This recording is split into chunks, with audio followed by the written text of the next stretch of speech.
The Wes Penra Papers. A Journey Through the Multiverse. The Third Level of Learning. http://wespenry.com. The Third Level of Learning. Paper number 2, In Wait for Things to Come. By Wes Penra, Friday, February 1, 2013. Part 3. 6. The Veil of Forgetfulness.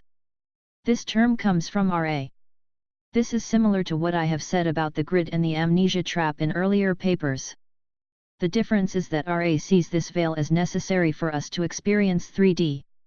The veil of forgetfulness makes you forget your true identity and purpose as soon as you incarnate or reincarnate on Mother Earth.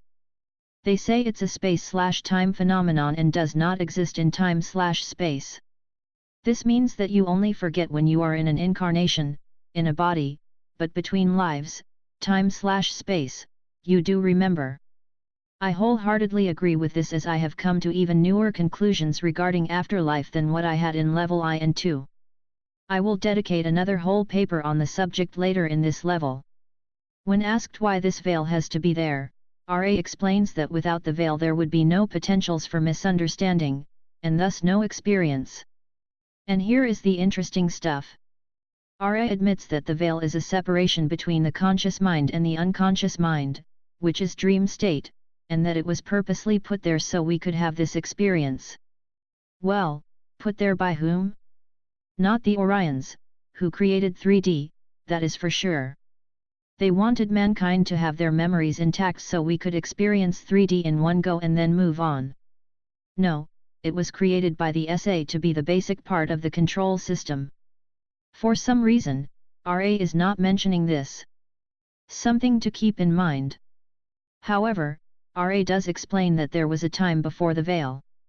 However, they say that knowing instead of not knowing creates very little motivation to change and to expand one's consciousness.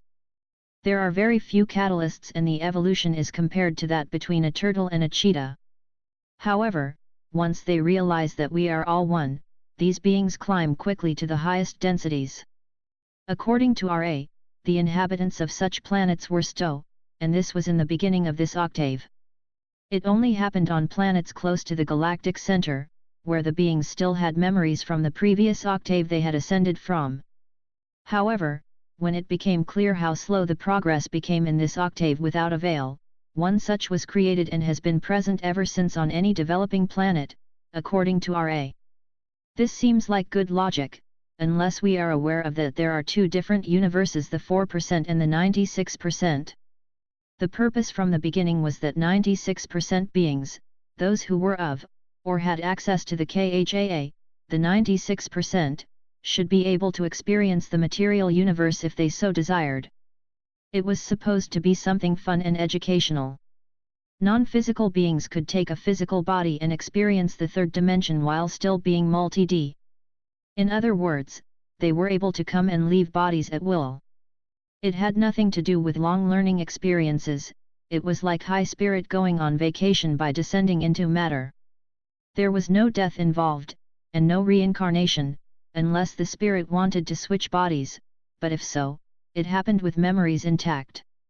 It was only when the Syrians came into the picture, which was much later, that things changed. They were the ones who created the separation between the conscious and unconscious mind, so we forgot who we were, and most importantly, once trapped in a 3D body, you couldn't get out. Then, when your body deteriorated in matter, the soul left the useless vehicle, but was now manipulated to go back into matter again to complete a goal that was not set by the soul in the first place. Not only on Earth, but on many, many planets in the universe, the Syrian overlords created a similar trap, and you got the 4% universe, a universe dictated and manipulated by them. The trapped souls who had lost their memories of who they were and why they were there had no other choice, it seemed, than to listen to those who seemed to know, the so-called gods or men of power. They told you how to look at the universe. They said that what you can perceive with your 5 senses is what reality is, and when you look up in the night sky you see stars and galaxies. But the blackness between the stars is just a nothingness that no one knows anything about. The only thing that exists is what you see. This manipulation, plus some tampering with our DNA, got us trapped in a very narrow frequency band, where only 4% of the universe is visible.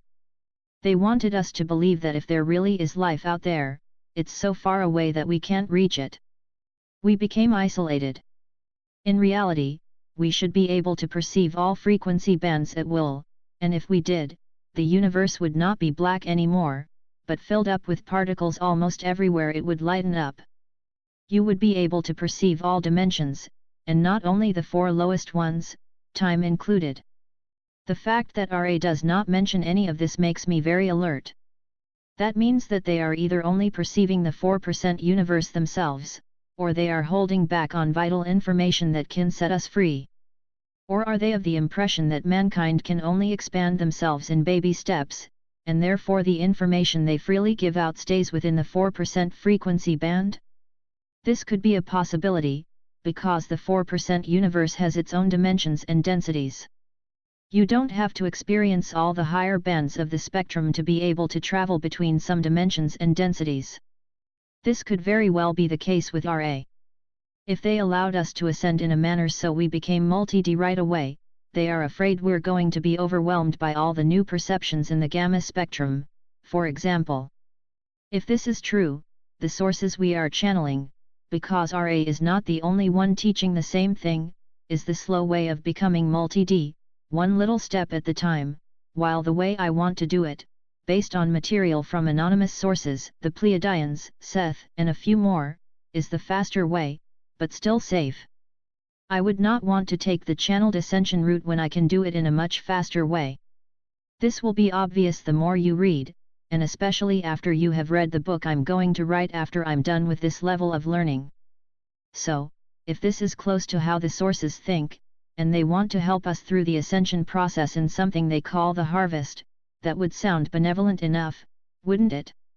After all, it's nothing wrong with asking for help, is it? However, first of all, we have not asked for help. What has happened here is that we have a number of sources who say they are here to help us because they need to do this in order to advance, and be accepted into the Orion Empire, the KHAA, and not because we asked them to help us. Albeit, they are trying to make us think that we asked them for help. Therefore, something like helping us through a harvest is an interference and a break of universal laws. They know this, so therefore the purpose of doing it is not to be accepted by the Orion Empire, because they know the Empire would never agree with what they're doing. So there is another agenda here, and it seems to play right into that of the Syrian overlords, wittingly or unwittingly. I can hear many metaphysical researchers protest at this point and say that we can't go through the ascension process without help from the other side. First of all, yes, we can, because the way these metaphysical sources explain the process is one way of doing it, and I believe it's not benevolent either, and later I will explain why. All we do is we are moved from one box to another, but are still controlled. I have read a lot and listened to a lot of channeled information, and I am far from convinced that the transition is benevolent. Is what they are planning even possible? Yes, I believe it is, but why, when your body dies, would you put yourself in the hands of all these metaphysical beings and trust that they send you to where you want to go? Why give up your power and give it away to, it doesn't matter whomever, and then close your eyes and hope they are giving you paradise? That sounds pretty fishy to me. Instead, you can trust your own power and perceptions and do it all much better and faster on your own, once you understand the concept and the procedures how to do it. I have suggested many times, and I suggest it again, don't trust an outside power to go free. If they were benevolent, they would help you to self-help and not offer to do it for you. It doesn't work that way. This is a universe where the individual finds their own strength and abilities, and whatever needs to be done, it can be done by the individual soul. You want to do it in group? Sure, no problem. But I would suggest that if you do, the group members all need to have come to the same conclusions and then do it together. And they probably would need to be of the same soul group, humankind, for it to work. Aliens who are here don't need the same things we do. We are responsible for our own evolution. There are those who say that 3D, the way it is now set up, by the essay, is the best learning lesson you can ever imagine. In a very short time, relatively speaking, you learn more than non-physicals, or beings in other dimensions, learn in 1 million years. Oh yes, there is a lot of trauma, horror, torture, war, famine, separation anxiety, and God knows what, involved in the learning process with such catalysts as the bloodthirsty global elite, but fact remains, they say we learn quickly. It wasn't meant to be this way, but now that it is, there are apparently souls who want to incarnate here just to have this quick learning experience. But you see, up there time is different, and you are able to see the bigger picture, it's like you are Superman and can handle anything. So non-physicals are sometimes very tempted to go down here and change things around. However, once down here they find out quickly that it's not that easy in this dense reality. Furthermore, some say that everything is a co-creation. No one is a victim, we all have decided the ball part of our fate so we can learn even if we go through torture or famine. This is probably true, but there is still manipulation involved. All sides of the game do not have the same opportunities, because some know the secrets, and others don't. This makes it an unfair game, where the players all think they are in for it with the same opportunity for growth, but with manipulation involved, I would say that this is not true. We can sugarcoat what this trap is all about and try to see it from a positive angle, but it doesn't change the fact that it is a trap. No one is going to tell me how much of the spectrum I am allowed to see at once by putting me in a new box, which I don't even really know what it contains, only what some non-physical sources say it does. RA says. RA, the nature of vibration is such that it may be seen as having mathematically straight or narrow steps. These steps may be seen as having boundaries. Within each boundary there are infinite gradations of vibration or color. However, as one approaches a boundary, an effort must be made to cross that boundary. This is exactly where I differ. Second sentence. I look at it the opposite way, the whole thing is that the steps do not have boundaries, but blend in with each other. Someone who endorses Ra's teachings may say that what I am experiencing is a bleed through into the fourth density, but not even that indicates as being correct. I have read Ra's definitions of the different densities, and my experience is exactly that of the Pleiadians and others, that I can reach fifth or sixth density while sitting in my chair at work, or talking to people around a table, and then go back and forth. I do not feel like I am hitting any boundary at all, but that it is all fluid and blend together. But for some reason, the non-physical in this respect apparently want to describe them as boundaries. LPGC called the distinctions between the 7 superdomains boundaries as well, but they didn't mean it in a literal way. They, too, looked at the multiverse as being fluid. If we move further into the creation theory of RA, we notice that each galaxy is created by its own logos, which in this case can be compared with a creator god, or gods. The logos who created our particular star system also created 250 billion others, corresponding to all the star systems in the Milky Way galaxy. They also say that some galaxies are prone to having more negative harvest than others, i.e. STS is more pronounced in these galaxies, probably because of an experiment instigated by its logos, creator goddess. It appears, however, that RA decided, when they became evolved enough to nano-travel, to basically stay and work within our own Milky Way galaxy, except for some wanderers deaf who went to other major galaxies. These wanderers could tell about beings looking very different from those here in the Milky Way. In our own galaxy, RA says that 1/5 of all planets are inhabited in some density or another, which means not all of them are inhabited in 3D. If we, as 3D beings would travel to such a planet, we would probably find it barren. Some would be gas planets from our point of view, just like Jupiter and Saturn, which are supposedly both inhabited by beings of another frequency/density. Furthermore, RA explains that approximately 32% of all stars have planets around them, while another 6% have some kind of clustering materials which can be inhabited in some densities. Notice here that RA is all the time talking about the 4% universe. Then Dr. Elkins asks them what percentage of 3D beings from other star systems could move to Earth and walk among us without we noticing that they are aliens, and RA replies that it's 5% of all 3D races, while about 13 to 15% would look similar enough that you had to look twice to notice. They are still talking about the whole 4% universe. And lastly, in the 4% universe, on those planets, where beings are aware, 27% are in 3D, 16% in 4D, and 6% in 5D. The other 51% are of the other densities. RA is not the only source saying that we need fourth density bodies to be able to live on the fourth density Earth. The philosophy is therefore that we need to die before we can ascend. 4D bodies are waiting on the other side.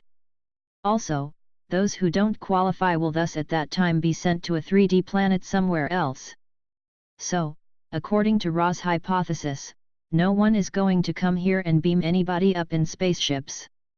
Therefore, we will not be able to feel out this hypothesis, because we won't know until we die whether we qualify or not. And there, on the other side, RA and other social memory complexes will wait and lead us into the right fold. If you read this paragraph again and think about it, doesn't this sound awfully artificial? Is it a built-in part of creation that some social memory complexes from 6th density or such have to steer us in the right direction between lives? Shouldn't ascension be something that comes naturally? All I want is for the reader to ponder that for a minute before you continue. RA also have their view on the second coming. Dr. Elkins is asking if Jesus will return, and they say no, albeit, they claim that Jesus is a part of the Confederation and will only make himself present through channels. This to me is a disturbing comment, because the metaphysical researcher knows that this being who calls himself Jesus has been channeled by quite a few, but especially by the Galactic Federation of Light and the Ashta Command, which both clearly are Sirian channels, as we shall see. They even have U2 Shamash's winged sun disk as their logo. If RA claims Jesus to be part of the Confederation they are part of, and they say their Jesus is going to be channeled, and those channels are both Sirian in nature, what does that make RA and the Confederation? I'm just trying to put 2 and 2 together here. Although RA says that Jesus will not come back to Earth, there are others of the identical congruency of consciousness that will welcome those who go to the 4th density. This is the meaning of the second coming, says RA 21. I am sorry, but the picture I get in my head is very much similar to that we see in New Age channeling, such as the Ashta Command, where bearded, handsome men in their early 30s, such as Jesus himself and St. Germain come and hug us, dressed in long, white robes. That's a little bit too much for me to stomach. 7. The Orion Group friends or foes. Then again, RA is conveying the message about the Orion Group, which has caused so much confusion here on Earth, and they are accusing Orion of being the enemies. They claim that the Orions are the only negative density entities who can penetrate the veil here, not counting those who were already on the planet in the 1980s and are still here. RA says that the Orions are often the ones we see in the skies, piloting the so-called UFOs. They send out messages, and some of those are received by those who are oriented towards service to others. The messages are altered to be acceptable to those positive entities, while warning of difficult times ahead. This is, says RA, the most those negative entities can do to manipulate those of positive orientation. Not so, I would say. They can do, and are doing, a lot more than that. The contacts the Orion Group finds most rewarding, however, are those with a service to self-orientation. The reason for this is that the STS beings are more on their wavelength and can be manipulated into becoming the minions of the Orion Group. So let's go over this once and for all. Why does the RA collective talk about Orion when they are in fact are definitely describing the Sirian alliance? Well, the best reference is the Urantia book and Lucifer's rebellion. This bright, beautiful, once very positively oriented being called Lucifer, rebelled towards God, or in reality, the goddess, managed to gather a support group behind him, and a war in heaven began. It ended with that Lucifer and his fallen angels were cast out of heaven, the Orion Empire, and descended upon earth, and the fallen angels created the Nephilim etc. Aside from the Urantia book, where have we heard this story before? In virtually all ancient scriptures, such as the Bible, Satan in the Garden of Eden, and the Sumerian scripture, Enki as the serpent in the garden.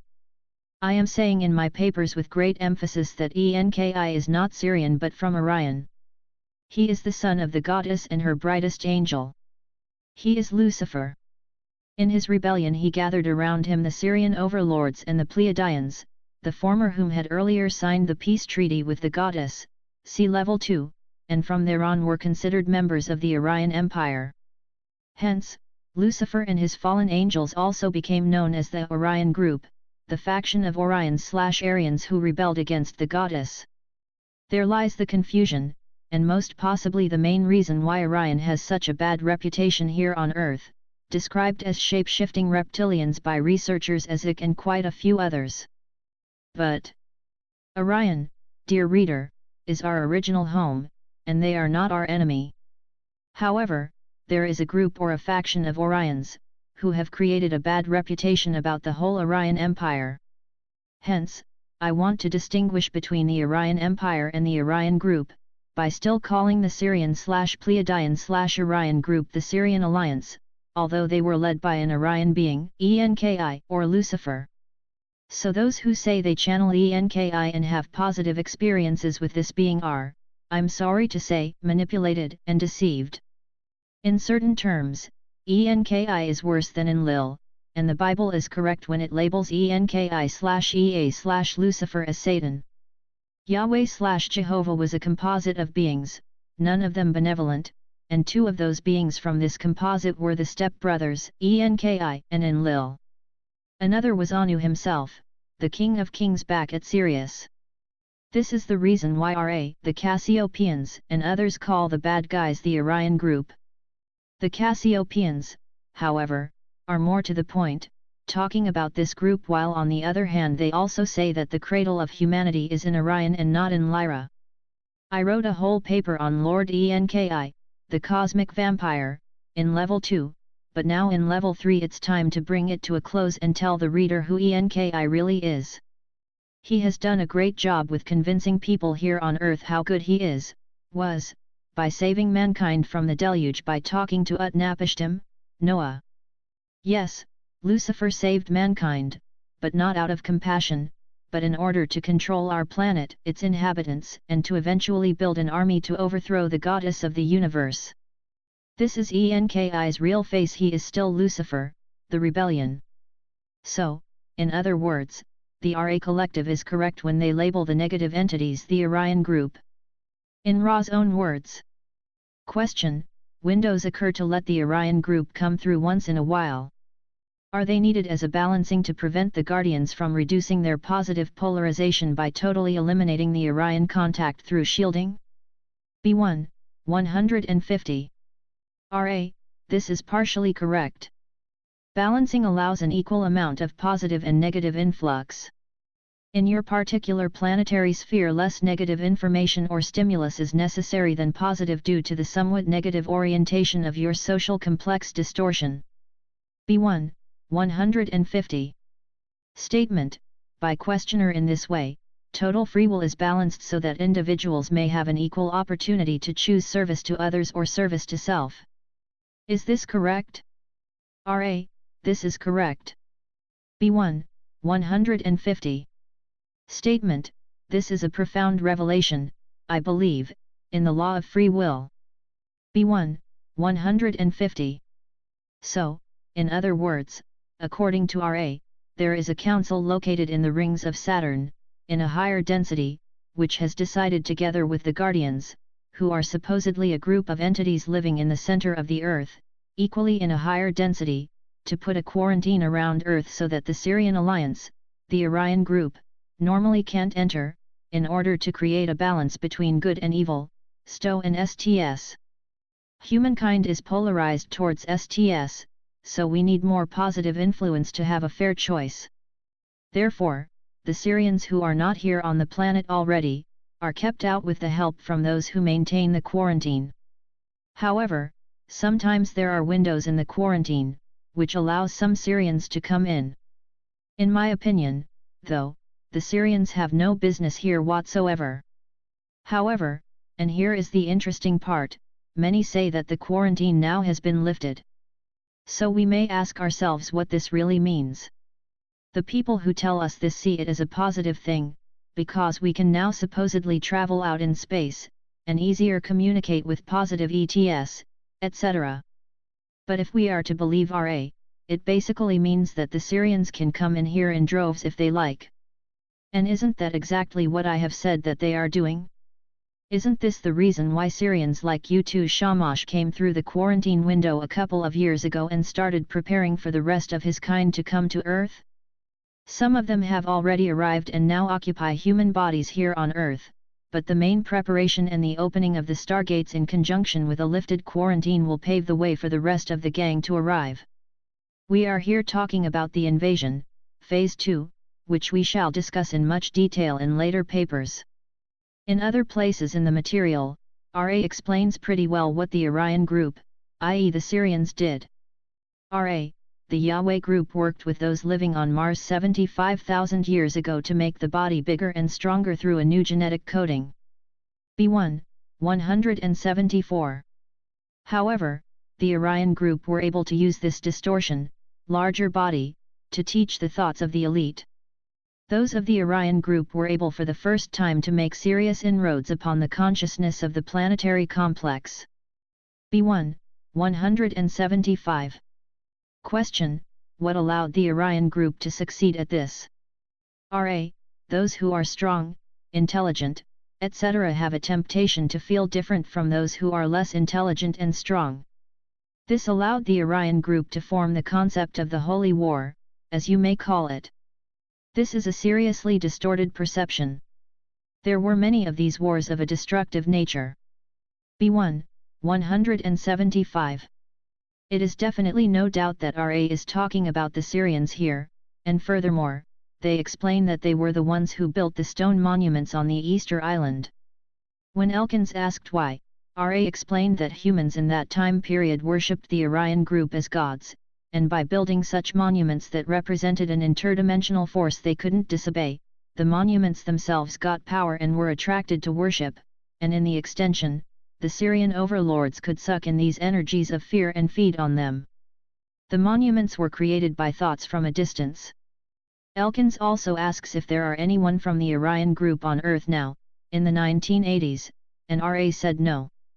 However, they said that the group is here as a though form, in people's heads, as walk-ins and in genetically manipulated human bodies, but normally a robotic kind of being does their bidding.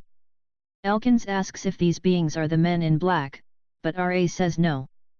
They did not elaborate further, because the Greys were not yet well known at that time, before Whitley Strieber wrote about his experiences in communion. The men in black are a thought form with the ability to somewhat materialize themselves here on Earth. Sirians using avatars is what it is. They can also dematerialize at will. And here is what they tried to do on me by trying to have me endorse the Sitchin material and get me in contact with U2 Shamash. Question: is it possible for a person to be confused and call on both the Confederation and the Orion group? RA, it is entirely possible.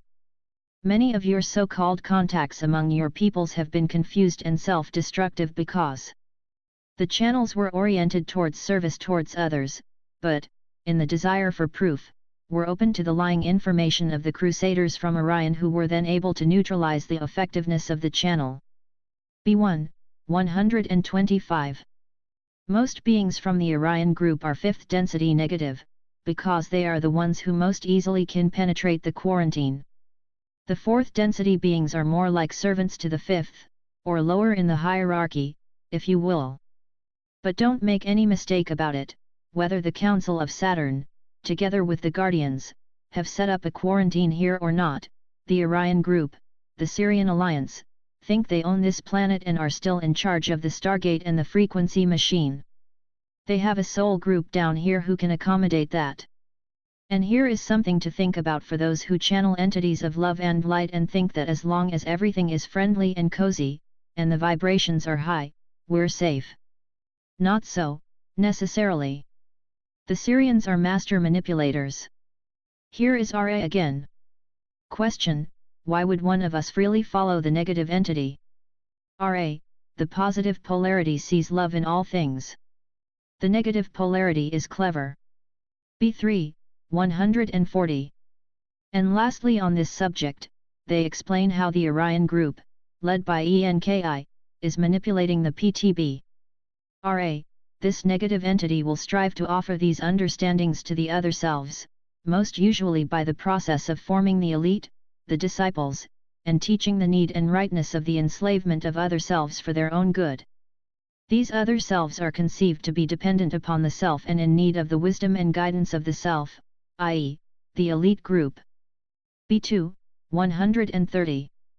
We know from different sources, and I know from have been tightly connected with LPGC in the past, that not only are members of the SA present on the Earth's surface in human hybrid bodies, but some of them, who preferred to stay in a higher density, but still are stuck in the quarantine, according to RA, and I think they are correct in this, state as a thought form, soul/spirit, in the inner planes of Earth. Interestingly enough, RA calls these hidden entities the dark angels.